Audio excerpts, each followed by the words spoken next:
Salut, c'est Trado, content de vous retrouver pour la préparation de la semaine de trading qui va, semble-t-il, être extrêmement volatile. La guerre tarifaire est lancée à l'augmentation des tarifs douaniers décidés par Trump. Eh bien, déjà le Canada a réagi, la Chine, ça va arriver, le Mexique, c'est déjà fait.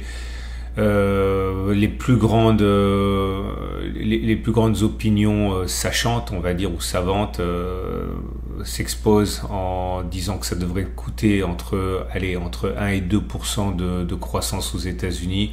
Bref, tout le monde doit s'ajuster à ça et on verra ce qui va se passer. Et le CAC 40 pour débuter, qui est déjà au moment où je parle, donc on est en pleine nuit française là.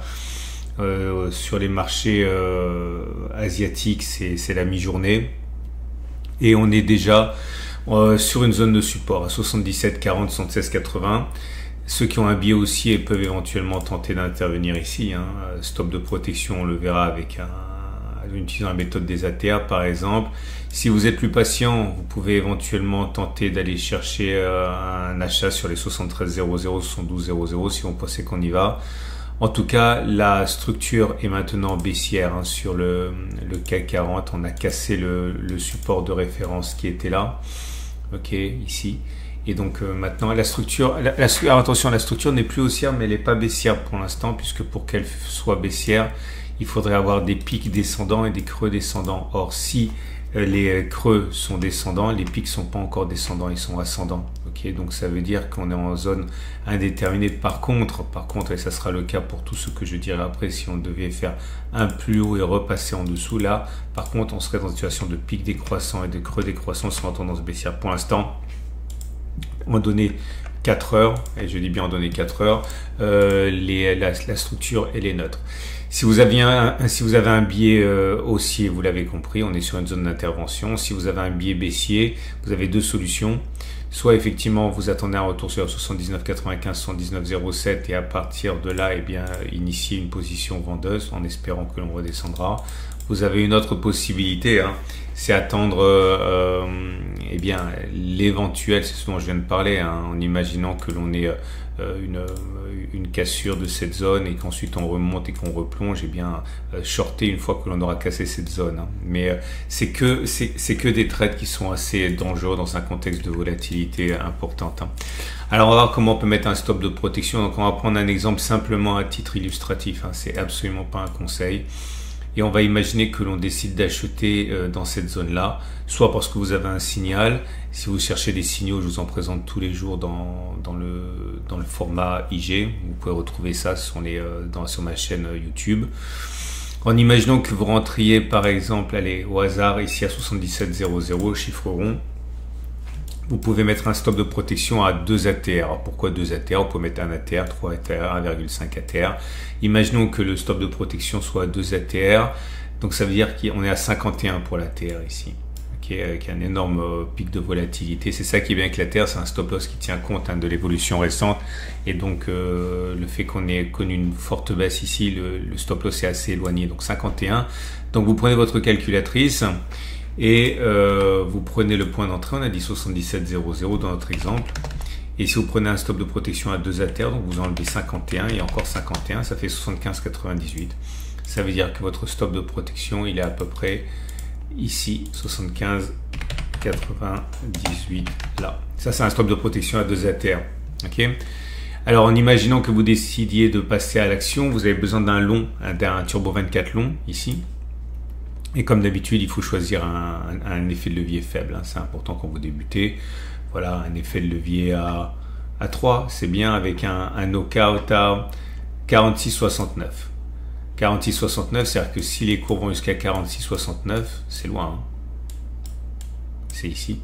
Eh bien, vous avez perdu l'intégralité de votre ligne, de votre pari. Donc, imaginons que vous décidez d'acheter 10 turbo 24. Vous perdriez 310 €. C'est énorme. Si on débute, c'est beaucoup trop. Mais vous ne perdriez pas autant, puisque visuellement, vous voyez, on a acheté ici, on sort là. Donc si là, on perd 310 €, ici, on perd quoi? Allez, visuellement, un 20e. Un 20e, ça fait 15 €. Ça va. Ok? Donc c'est l'idée. Si vous avez un biais qui est plutôt baissier, eh bien, il faut attendre éventuellement, hein, ce ne sont que des exemples hein, que je vous fournis, un éventuel retour sur les... bon, on va prendre un exemple complètement fictif. On va dire que l'on casse cette zone et puis que l'on revient.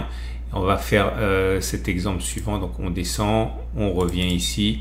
Et on va dire que vous rentrez également en spéculation baissière, mais à 77,0, mais en spéculant à la baisse. Vous allez mettre donc le stop de protection au-dessus, hein, puisque vous spéculez à la baisse. On aurait très bien pu prendre l'exemple où vous rentriez à la baisse ici. Hein. Donc, pour un ATR à 51, bah vous l'avez compris, hein, c'est si vous rentrez à 77,00, là vous ajoutez 51 et encore 51, c'est un stop de protection à 2 ATR, ça fait un stop de protection à 78,02. 78,02, voilà, c'est à peu près ici. Ok. Ça veut dire quoi? C'est-à-dire que si vous utilisez un Turbo 24 pour spéculer, il faut un short, donc et pareil, un niveau de knockout, enfin un niveau de un levier faible. Ici le minimum c'est 7, bon, on va prendre 7 alors. Et c'est un niveau de knockout à, on a dit 8870. 8870, c'est-à-dire que si les cours montent jusqu'à là, vous avez tout perdu. Il faut pas, c'est pas bien de tout perdre. Donc imaginons que vous achetez 10 Turbo 24, vous perdriez 114 €. C'est trop si on débute là aussi. Hein. Quand on débute, soit on spécule à blanc, soit on spécule avec des très petites. Vous devez jouer des centimes pour ainsi dire. Hein.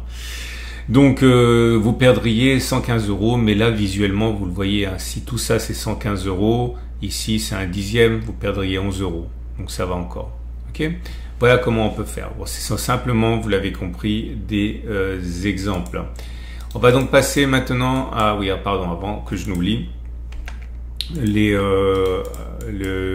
bougies Aiki Nashi. Ben là forcément c'est pas brillant. Ok, avec la baisse que l'on a eu, on a du rouge, bien rouge sanglant, avec des bougies rouges sans méchotte, autrement dit les plus plausibles que l'on continue de baisser plutôt que l'on ait fait les plus bas. Ok. Et également très important, le consensus client. Le consensus client, je ne sais pas si à cette heure-ci on l'a, il est un peu tôt, mais voilà, au moment où ça a été fait, donc vendredi, les traders étaient globalement longs, ok, à 65%. On va donc passer maintenant aux autres marchés, à commencer par le marché outre-Rhin, le marché allemand. On est également déjà sur un support. Si vous avez un billet qui est haussier, vous pouvez acheter ici 21,220, 21,080, stop de protection en dessous de la zone, là, notamment sur la méthode des ATR. Soit vous rentrez sur signal, soit vous rentrez sur niveau, les deux sont possibles. On n'est pas obligé d'attendre un signal hein, pour acheter. C'est simplement plus prudent, mais ça éloigne également le stop de protection si vous attendez un signal. Hein. C'est une façon de travailler. Hein. Si vous avez si vous avez un biais baissier, soit vous spéculez à la baisse sur les 21,800, 21,600, soit vous attendez un éventuel mouvement baissier qui casserait. Et dans ce cas, en cas de retour sur la zone, à ce moment, vous pourriez spéculer à la baisse. Ok, ce sont des façons de faire. Là aussi, vous avez plusieurs possibilités. Nous avons maintenant les marchés américains. Alors là aussi, hein, c'est l'épicentre du problème, mais ils réagissent pas trop mal, j'ai envie de dire. On a cassé la structure qui était haussière. Donc là, on est dans une structure neutre avec des pics qui sont j'ai envie tant qu'on n'a pas cassé ce niveau-là, la structure elle est neutre, ok. Et on est dans une situation où la première zone d'achat, à mon avis, c'est 58,45, 57,70, stop de protection avec la méthode des ATR.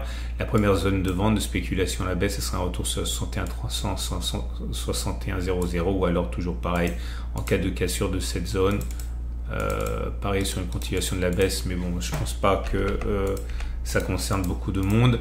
Le Nasdaq est dans une situation également où le support se rapproche, c'est 20,715, 20,300 si vous avez un biais qui est haussier. Si vous avez un biais qui est baissier, c'est 22,120, 21,730 ou alors toujours en cassure de cette zone. On passe à l'euro-dollar qui est également sur un support.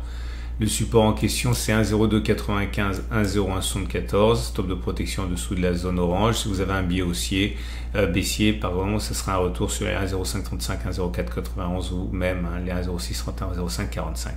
Et Bitcoin qui également s'effondre, pris dans la tourmente. Et là, on est également sur support. Si vous êtes acheteur, ça peut vous intéresser. Stop de protection en dessous des 94 000, 91 000.